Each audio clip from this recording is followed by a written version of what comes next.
నమస్తే అండి. నేను మీ చంద్రబాబు. మనకి సర్వసాధారణంగా వర్షాకాలంలోను, శీతాకాలంలో కఫంతో కూడినటువంటి జ్వరం రావడం అనేది జరుగుతుంది. అంటే జలుబు, దగ్గు, రొంప వీటితో పాటు జ్వరం లక్షణాలనేవి ఉంటాయి. కాబట్టి ఇటువంటి సందర్భంలో మనం ఈ మందులు వాడకుండా, విష రసాయనాలను శరీరంలోకి పంపించకుండా చాలా సులభంగా ఇంట్లోనే ఎట్లాగా నయం చేసుకోవచ్చు అనేది మనం తెలుసుకుందాం.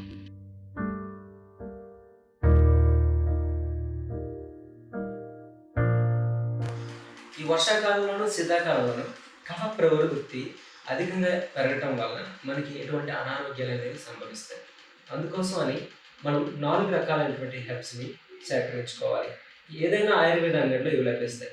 ఒకటి గుడూచి, టీనోస్పోరా కార్డిఫోలియా లేదా తిప్పతీగ. రెండోది చిత్రక, ప్లెంబాగో జిలానికా, చిత్రమూలం అని అంటారు. 3 ఆమ్ల, ఇండియన్ గూస్‌బెర్రీ. 5 పిప్పలి, లాంగ్ పెప్పర్. ఈ 4 మూలికల్ని మనం సేకరించుకొని చూర్ణాలుగా చేసుకొని ప్రతి మూలికని మనము 6 గ్రాములుగా తీసుకుంటాము. 6 నాళ్ళ 24 గ్రాములు మనకి సిద్ధంగా అవుతుంది. చూర్ణం రూపంలో లేకపోయినా కషాయం రూపంలో అయినా సరే తీసుకోవచ్చు. తీసుకొని 200 ml నీటిలో వేసి దాన్ని 50 ml అయ్యేంత వరకు మనం చిన్న మంట మీద మరగబెడతాం. ఈ మరగెట్టినటువంటి ఈ కషాయాన్ని సిద్ధంగా ఉంచుకోవాలి.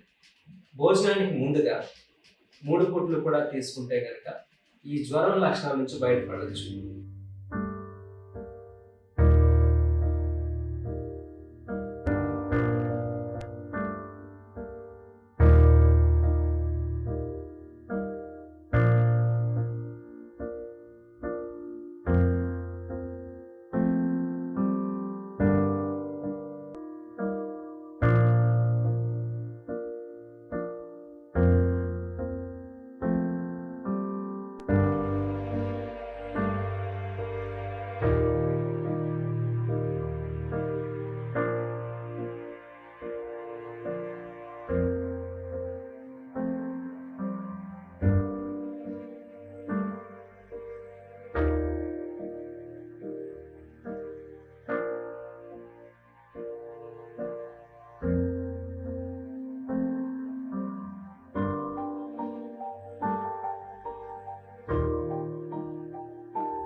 ఆమ్లా అనే దానికి, ఇండియన్ గూస్‌బెర్రీ ఉసిరిక అనే దానికి శరీరాన్ని చల్లబరిచేటటువంటి గుణం ఉంటుంది.